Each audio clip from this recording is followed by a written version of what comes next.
Well, let's shift our focus to Kenya now. The country has struck a preliminary trade agreement with China that allows 98.2% of its export goods duty-free market access.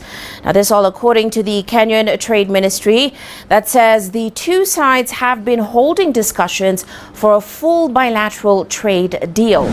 For long, Kenya has had China as its largest trade partner, but as you've rightfully mentioned, there has been a very huge trade deficit, which is lopsided in favor of China.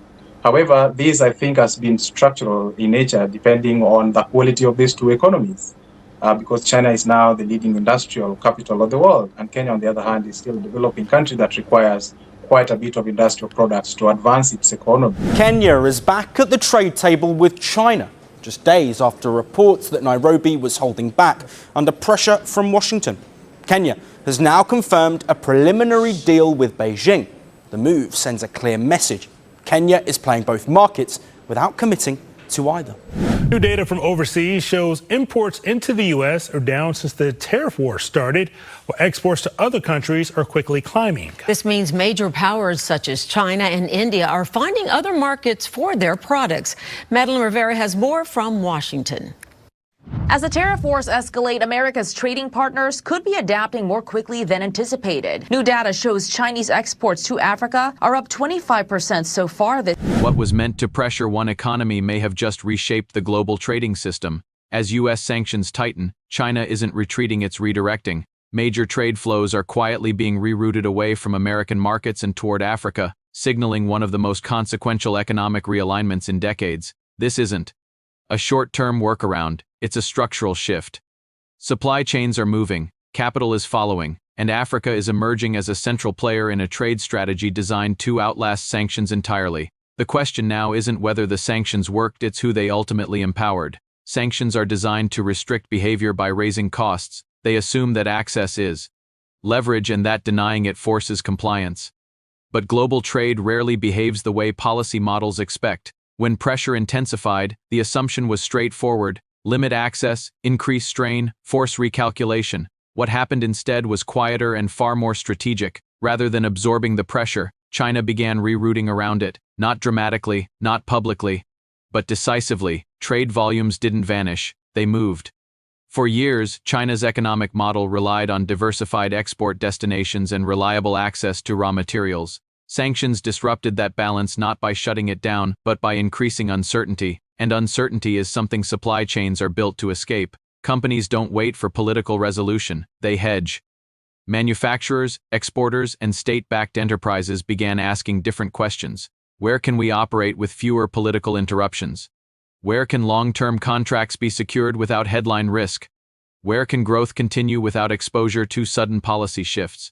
Again and again, the answer pointed in the same direction: Africa.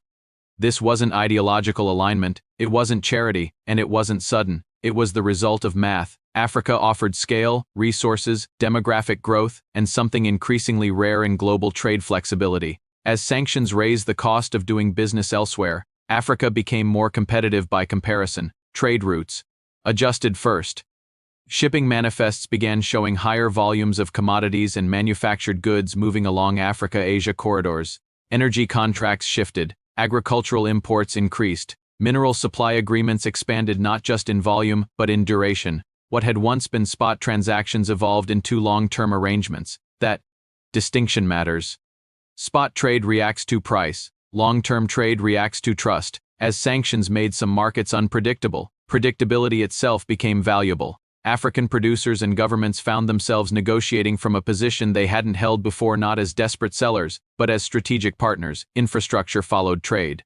Ports were expanded, logistics hubs upgraded, rail corridors prioritized. These were not symbolic investments. They were designed to absorb redirected trade and to lock it in. Once infrastructure is built for a route, it doesn't disappear when politics change. That is how temporary adjustments become permanent systems. Meanwhile, the impact of sanctions began to look different from what was intended.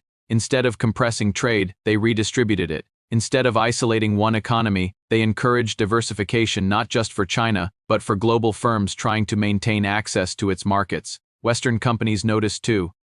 As Chinese trade flows increasingly bypassed traditional channels, competitors recalibrated. Some followed those flows into African markets. Others struggled to keep up, facing higher costs and tighter margins as global trade fragmented. Africa's role evolved rapidly. No longer just a source of raw materials, it became a connector linking Asia, the Middle East, and emerging markets into alternative trade networks that didn't rely on a single dominant hub. This changed negotiating dynamics. With multiple buyers competing, African exporters gained leverage. Contracts improved, payment terms shifted, processing and value-added production began expanding locally rather than being exported in raw form. That shift had long-term implications. It meant skills transfer, employment growth, and deeper integration into global value chains. None of this required public announcements. That's why it went unnoticed at first. Sanctions were debated loudly. Trade realignment happened quietly. By the time data reflected the shift, it was already advanced. Trade volumes between China and African economies had diversified across sectors: energy, agriculture, manufacturing, inputs, and increasingly finished goods. What sanctions revealed was not fragility but adaptability. Rather than forcing concession, they incentivized resilience. They accelerated trends that were already forming, compressing years of gradual change into a much shorter window. The strategic lesson was clear: pressure does not always reduce activity, sometimes it redirects it. And redirection, once established, becomes difficult to reverse. For policymakers, this creates a paradox. The tools meant to constrain influence may instead redistribute it, empowering regions that were previously peripheral to global trade decisions. Africa's rise in this context wasn't planned. It was enabled by global competition, enabled by strategic patience, enabled by the willingness to engage while others hesitated. As the world adjusted, one thing became evident: trade had found new routes, and those routes were no longer easily controlled by any single power. That realization marks the true beginning of the story, because what started as sanctions is now something much larger. A reordering of economic gravity. Real power shifts rarely begin with headlines. They begin with contracts, port expansions, and quiet recalculations made behind closed doors. By the time the public notices, the center of gravity has already moved. That is what is now happening across Africa. What began as redirected trade is evolving into something more structural: bargaining power. For decades, African economies operated within tightly constrained choices. Export routes were limited, buyers were few, prices were often set elsewhere. That balance is changing, not evenly, not universally, but decisively. As trade flows intensified, African producers found themselves in a position they had rarely occupied before: optionality, multiple buyers competing for the same commodities, energy sources, agricultural output, and increasingly, manufactured components. Optionality alters behavior.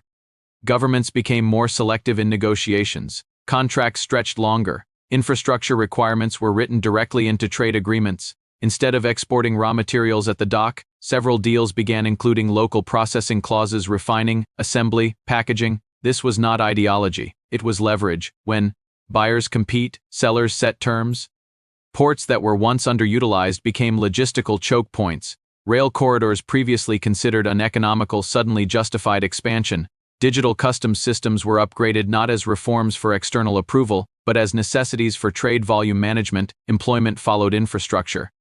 Construction, logistics, warehousing, quality control, compliance, shipping, insurance, entire ecosystems emerged around these new trade arteries. For many regions, this wasn't speculative investment. It was immediate, visible activity, and it arrived at a moment when alternatives were limited.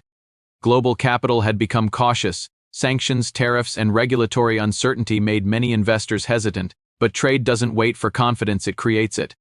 Once consistent volumes started flowing, financing followed. Banks structured facilities around predictable exports. Local currencies stabilized against trade income. Regional hubs gained influence over hinterlands they had previously struggled to integrate. Yet this shift also brought complexity. Rapid demand constrained governance. Infrastructure built quickly is not always built evenly. Benefits can concentrate in transit zones while leaving peripheral regions behind, and long-term contracts, if poorly structured, can lock in dependencies even as they create growth. African policymakers understood this risk. Some leaned into diversification, ensuring that trade relationships remained broad rather than exclusive. Others moved faster, prioritizing volume and speed over balance. The outcomes began to diverge. In countries where transparency and planning held, trade became a multiplier. In places where institutions lagged, bottlenecks emerged. Congestion, cost overruns, disputes over land and revenue allocation. Still, the overall trend remained unmistakable. Africa was no longer reacting to global trade decisions. It was participating in shaping them. That alone marks a profound change. For external partners, Africa transformed from a supply source into a strategic anchor. Stability along African trade routes became as important as stability in traditional markets. Diplomatic engagement increased not just at summits, but at technical levels. Customs harmonization, dispute resolution frameworks, shipping insurance, standards. Trade creates politics. As trade deepened, influence followed, but not always in the direction critics expected. African governments gained more negotiating room not because they aligned fully with any one power, but because they didn't need to. This was the quiet reversal of dependency. Instead of aid driving engagement, commerce did. Instead of policy alignment being a prerequisite, mutual profitability was enough. That recalibrated relationships that had long been asymmetrical. For the United States and its partners, this presented a dilemma. Sanctions were intended to impose costs, but as trade diversified, those costs were absorbed then distributed. The leverage once derived from market access weakened as alternatives matured. That does not mean sanctions failed entirely. They reshaped behavior, but they also reshaped the environment in which leverage operates. When influence fragments, control diminishes, global companies began designing supply chains with redundancy built in not just to avoid sanctions, but to hedge against political volatility more broadly. Africa's role in those models expanded. Manufacturing inputs, rare minerals, agricultural exports, assembly hubs. This wasn't substitution, it was integration, and once integrated, removal becomes expensive. However, risks remain. Trade concentration around a single external partner, even one currently advantageous, can reproduce old patterns in new forms. Infrastructure debt must be serviced, environmental impacts must be managed, domestic industries must remain competitive rather than crowded out. The difference now is choice. African policymakers are negotiating from a position of relative strength, not desperation. That doesn't guarantee optimal outcomes, but it makes them possible. The broader implication extends beyond economics. As trade routes shift, so does diplomatic attention. Security cooperation adjusts, technology standards follow supply chains. Educational exchanges respond to commercial demand. Trade is never just trade. It is alignment in motion. What sanctions triggered unintentionally was acceleration.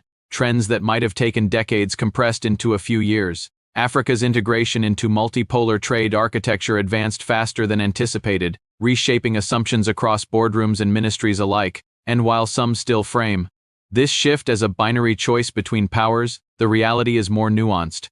Africa isn't choosing sides, it's choosing leverage. The challenge ahead is managing that leverage wisely, ensuring that redirected trade becomes durable development rather than temporary advantage. Because once the world reorganizes around new routes, going back is not an option. The system adapts, and those who adapt first tend to shape what follows.